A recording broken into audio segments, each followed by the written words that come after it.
we talk about Muslims and Islam and all that sort of stuff, and I didn't really know that much about Islam, even though my father was a Muslim, by the way. I don't know if I've told you that I didn't before. know that. Yeah, my dad was Muslim. When he came from Trinidad, he came from a Muslim community. I mean, Khan is a Muslim name, as you probably know.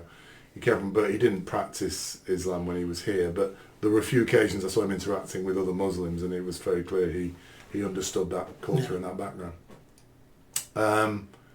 So I've started to do I'm calling this a history of Islam part 1, but I wanted to go. There's a lot to study in it, a lot, and I know you know a bit about it. I think, and I just wanted to talk about kind of the beginning of Islam, and maybe get your thoughts on some ideas that I wasn't aware of, but maybe you are aware of, and whether the ideas I'm attaching to it make sense, basically. So Muhammad was born in 57. I don't know if, again, whether our viewers know this or not. Islam happened 600 years after Christianity, so it was like nearly 1,000 years after Christianity. Muhammad was born in 570 AD, and he started to believe when he was 40, so he wasn't a young man. When he was about 40, he started to believe he was getting messages from the angel Gabriel. And the Quran, literally translated, means recital of messages. So the Quran is meant to be the messages Muhammad got from the angel Gabriel when he was 40 in a cave or whatever. So he was 40 in 610, and he was living in Mecca then, which is the home of Islam, as we know. And the first 10 years, I don't know if you knew this, he was preaching the Quran and the message of God in Mecca, and he was doing it in a very peaceful way, saying blah, blah, blah, whatever. But he wasn't very successful, so he only had around 100 followers at that point. And he was pretty roundly mocked by most of the other people in Mecca, who thought he was a bit of an idiot, basically, and because he was doing all this stuff. And then in 620, he was kind of thrown out of Mecca and headed to a place called Medina. I'm guessing all this is in Saudi Arabia. Yeah. All this is in Saudi Arabia, basically.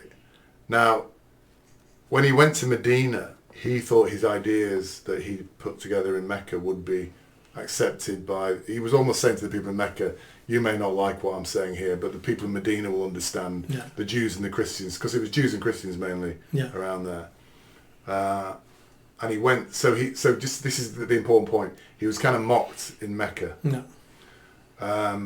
He went to Medina thinking he would be accepted by the Jews and the Christians in 622. He was also mocked when he arrived in Medina as well. And that's when he became violent. He became a warlord, basically, and he changed the face of Islam from being a peaceful, what's called the Mecca period of Islam, to a far more violent, which is basically about, anybody who didn't follow. And part of the reason he did this was because he was reacting to the reaction he got when he arrived in Medina. He was mocked again, made fun of, and he just didn't like it. So he changed the nature of... A bit like the far left. Be kind, be compassionate, don't agree with me, I'm going to kill you. Yes. That's a very good parallel. So that's when it changed, and that's when he started battles. He became a warlord. He also said that basic subjugation by the sword, and that's when Islam exploded. Because of course what he was saying then to his followers was, come with me, we're going to kill people, we're going to take from them. If people don't submit to our religion, we can have their goods. And by the way, if you die, you'll go to heaven, and there'll be 40, they weren't called Vestal Virgins, but they were particular.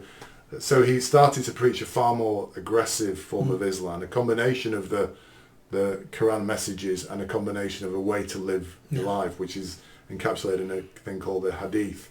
But the bit, we'll go on a little bit from here, but the bit I want to discuss with you is, there's two bits I want to discuss with you here. Firstly, the idea that I don't know if you've heard of this, it's a thing called abrogation. Have you heard about this? And this is a concept in the Quran that the later verses supersede the previous verses. Yeah. Does that make sense? Yeah. So, and it's called abrogation, basically. And this was preached by Muhammad and by Islam, that basically the later verses of the are more correct. Quran are more correct and override. Yeah.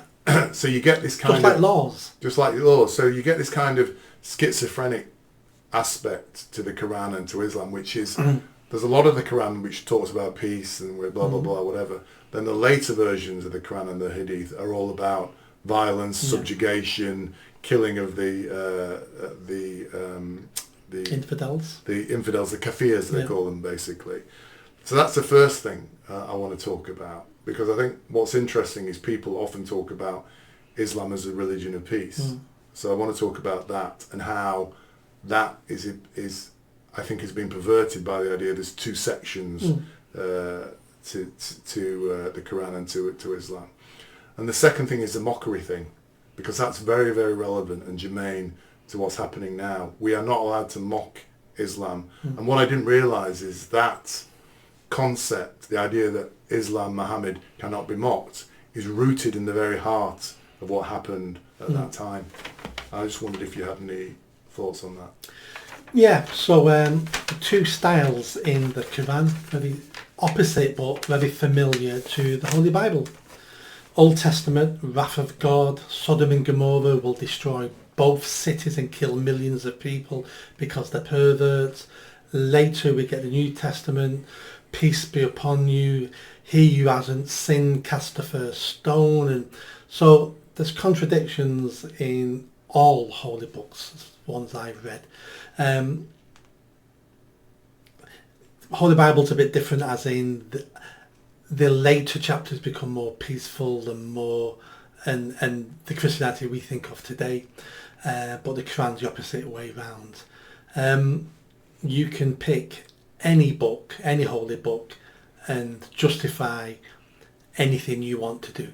There'll be a story, there'll be a section that fits what you're trying to do. So it's easy to pick a big book and pick bits out of that, validate what you want to do. And that's what most people do in any religion.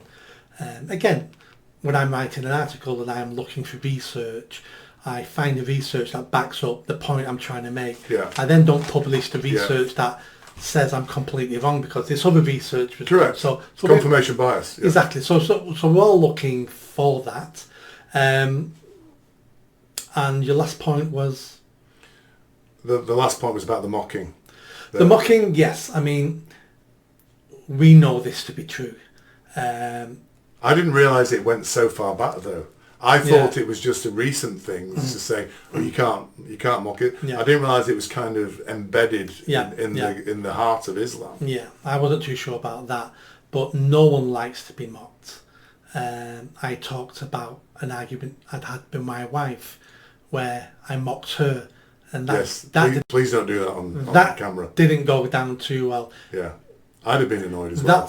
But that's why they don't. That's why people don't like to be mocked. I think she did very well not punching you in the nose. I think that was very good. But we see that with the far left. The far left don't like to be mocked, and it's a very powerful non-violent tool, is to mock someone and call them foolish. But I don't think in Christianity there was ever anybody saying you couldn't mock Jesus. I don't remember that as kind of embedded in the heart of Christianity. Oh, I don't mock Jesus. I'm sure if you was in the Middle Ages and you mocked Jesus, I'm sure a stake with some kindling would be found fairly quickly. So that happens. Yeah. Happens. It just depends on the time scale. Now, if you wanted to be kind to Islam, you could say that they're 600 years behind the development of Christianity. So when would we say Christianity changed from being a persecutor, such as the Spanish Inquisition and the witch burning and stuff like that, to being the peaceful, what we class now as a peaceful religion? I would say it's probably 200 years. So maybe Islam will get to where Christianity is now in another 400 years. Well, it's interesting. We talked about this last time. I don't know, which is about the fact that it was getting there, wasn't it? In Iran in the 70s. Yep. In Syria and in Iraq, in those places, in Lebanon. In the 70s, the Muslims used to wear suits, the women wore dresses or whatever. So it was actually getting there, wasn't it? Yeah, I think what will kill radical Islam and what changes religion is a lack of poverty in education. So religion has always been the opium of the masses, the poor.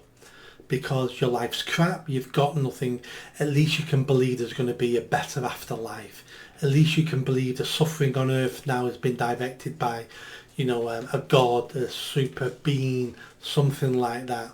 And a tough life is easy to get through when you think someone is looking out for you up above, and the things you're suffering have meaning because God works in mysterious ways. That's a lot of comfort for poor, uneducated people. The way Islam will change and the way some of these countries will change will through becoming richer and education. Both of them will bring a different set of problems.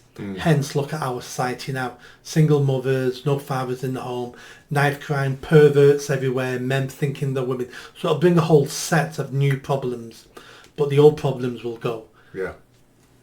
The point I think I was trying to make is that if we talk about the origins of Islam, the Mecca period, the Medina period, what I think, and again this concept of abrogation, the idea that the later years supersede the early years, what is also apparently written in the Hadith or within the Quran is that if a Muslim finds themselves amongst infidels, they have to preach the Mecca version of the Quran.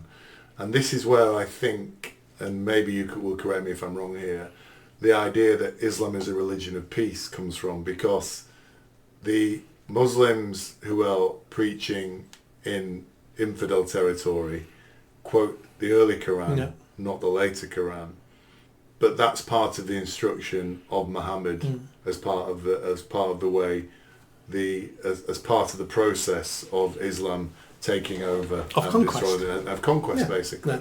And I think a lot of people don't know that. A lot of people do call Islam a religion of peace, but Islam doesn't mean peace, does it? No, Islam means submit. Submit, that's it. It means to submit to Allah for peace. Yeah.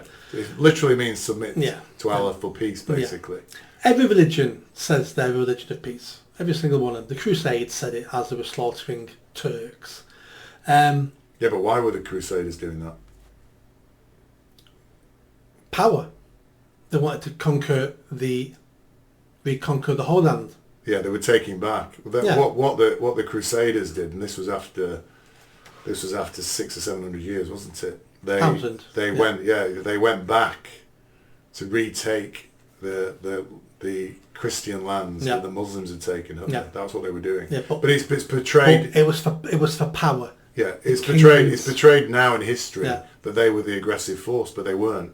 They were actually trying to retake land and to oppose the Muslim threat at that point.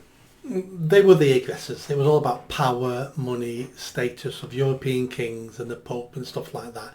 It was an invasion. Right or wrong, who knows? Yeah.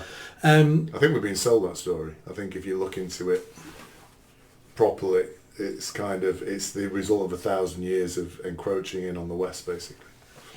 Anyway, so carry on. Yeah. Because don't forget, the whole land was never Christian. Yes, it was. Oh no, it was never Christian. Yeah, it was. All those lands were Christian. Israel, all those places, Syria, Iran was Zoroastrian. They were all Christian areas. That's the whole point. North Africa, were all up there, all around the Mediterranean was all Christian. Yeah, you're right. So you're right. Yeah. And but it's interesting you say that, because that's a very modern concept. The idea that the Crusaders were invading Muslim lands. It wasn't the case at all. They were actually trying to retake and recapture the Christian lands, basically. Because one of the things a lot of people say when you talk about persecution of Christians in all these Muslim countries, they say, well, what the hell are they doing there anyway? Yeah. It was there. They were there first, basically. I think there was something interesting we saw the other day, wasn't there, about Iran? about a million the more and more Muslims in Iran are converting to Christianity. Yeah. And the numbers are staggering, like millions of them basically, which I didn't know. I don't think we're told about, are we? No, not at all. In the West, that this is happening out there, basically.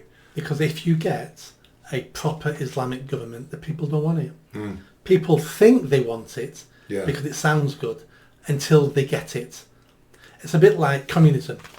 People want communism until you get it. And when you get it, all those countries have to build a wall around their country to keep the people in. Yeah. But all those people wanted it at some stage. Yeah. And it's the same with Islam is exactly the same. People don't want an Islamic regime running their country.